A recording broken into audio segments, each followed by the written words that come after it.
In today's video, I'll show you how to fix GTA San Andreas texture not loading problem. Check my video description for this mod link.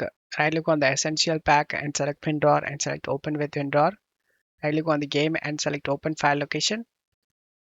And drop all these files inside of a game folder. Replace the file in the destination and then go back. Open the mod loader. Drag drop this mod loader and mod loader ASI inside of a game folder. Replace the file in the destination and then go back. Open the Open the Clio in the web game folder. Drag and drop this Steam mem fix inside. Now you can launch the game.